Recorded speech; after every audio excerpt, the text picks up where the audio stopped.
کتنی اچھی باتیں حضور علیہ السلام کی زبان سے آئی ہیں جو ہم تک پہنچی ہیں مختلف طریقے سے۔ اگر ہم ان پر عمل کریں تو جنت میں جانا کوئی مشکل کام نہیں ہے، صرف عمل کرنے کی ضرورت ہے۔ تو میں آج حدیث پیش کرتا ہوں۔ یہ مسلم کی حدیث ہے 6544۔ ابو ہریرہ رضی اللہ عنہ سے روایت ہے، رسول اللہ صلی اللہ علیہ وسلم نے فرمایا، جنت کے دروازے کھولے جاتے ہیں پیر اور جمعرات کے دن، پھر ہر ایک بندے کی مغفرت ہوتی ہے جو اللہ کے ساتھ شریک نہیں کرتا کسی کو، مگر وہ شخص جو کینہ رکھتا ہے اپنے بھائی سے، اس کی مغفرت نہیں ہوتی، اور حکم ہوتا ہے کہ ان دونوں کو دیکھتے رہو جب تک مل جائیں نہ جائیں، اور ان دونوں کو دیکھتے رہو جب مل جائیں تو ان کی مغفرت ہوگی۔ یہ دیکھیں کینہ رکھنے کی کتنی بڑا گناہ ہے۔ تو دوسری حدیث ہے 6559 نمبر۔ عبداللہ بن مسعود رضی اللہ عنہ سے روایت ہے کہ میں ایک دن رسول اللہ صلی اللہ علیہ وسلم کے پاس گیا۔ آپ صلی اللہ علیہ وسلم کو بخار آتا تھا۔ میں نے ہاتھ لگایا اور عرض کیا کہ یا رسول اللہ صلی اللہ علیہ وسلم، آپ صلی اللہ علیہ وسلم کو سخت بخار آتا ہے؟ آپ صلی اللہ علیہ وسلم نے فرمایا، ہاں، مجھ کو اتنا بخار آتا ہے جتنا تم میں سے دو کو آئے۔ میں نے کہا، آپ صلی اللہ علیہ وسلم کو 2 اجر ہیں؟ آپ صلی اللہ علیہ وسلم نے فرمایا، ہاں۔ پھر آپ صلی اللہ علیہ وسلم نے فرمایا، کوئی ایسا مسلمان نہیں جس کو تکلیف پہنچی ہو بیماری کی یا اور کچھ، مگر اللہ سبحانہ تعالیٰ اس کے گناہ گرا دیتا ہے جیسے درخت اپنے پتے گراتا ہے۔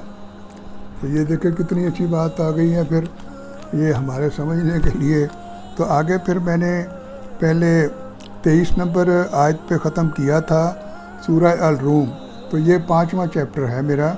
تو یہ میں 24 نمبر آیت سے شروع کروں گا، اور اس کی نشانیوں میں سے یہ ہے کہ وہ تمہیں بجلی کی چمک دکھاتا ہے، خوف کے ساتھ بھی، اور امید دلانے کے لیے بجلی دکھاتا ہے، اور آسمان سے پانی برساتا ہے، پھر اس کے ذریعے سے زمین کو اس کی موت کے بعد زندگی بخشتا ہے۔ یقیناً اس میں بہت سی نشانیاں ہیں ان لوگوں کے لیے جو عقل سے کام لیتے ہیں۔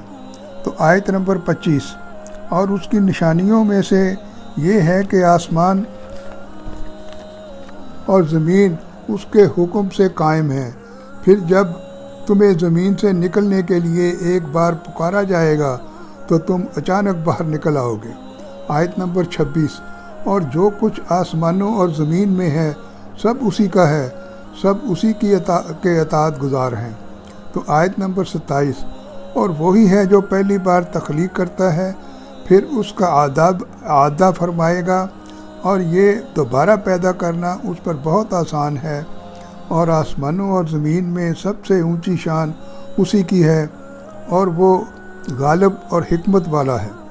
تو آیت نمبر 28، اس نے نقطہ توحید سمجھانے کے لیے تمہاری ذاتی زندگیوں میں سے ایک مثال بیان فرمائی ہے کہ کیا جو لونڈی غلام تمہاری ملکیت میں ہیں اس مال میں جو ہم نے تمہیں عطا کیا ہے شراکت دار ہیں کہ تم سب اس ملکیت میں برابر ہو جاؤ؟ مزید یہ کہ کیا تم ان سے اسی طرح ڈرتے ہو جس طرح تمہیں اپنوں کا خوف ہوتا ہے؟ نہیں، اس طرح ہم عقل رکھنے والوں کے لیے نشانیاں کھول کر بیان کرتے ہیں کہ اللہ کا بھی اس کی مخلوق میں کوئی شریک نہیں ہے۔ تفسیر، یہ وہی مضمون ہے جو سورہ نحل آیت نمبر 22 میں گزر چکا ہے۔ دونوں جگہ استدلال یہ ہے، جب تم اپنے مال میں اپنے غلاموں کو شریک نہیں کرتے تو تمہارے سمجھ میں کیسے یہ بات آتی ہے کہ خدا اتنی خدائی میں اپنے بندوں کو شریک کرے گا؟ تو آیت نمبر 29، بلکہ جن لوگوں نے ظلم کیا ہے وہ بغیر علم و ہدایت کے اپنی نفسانی خواہشات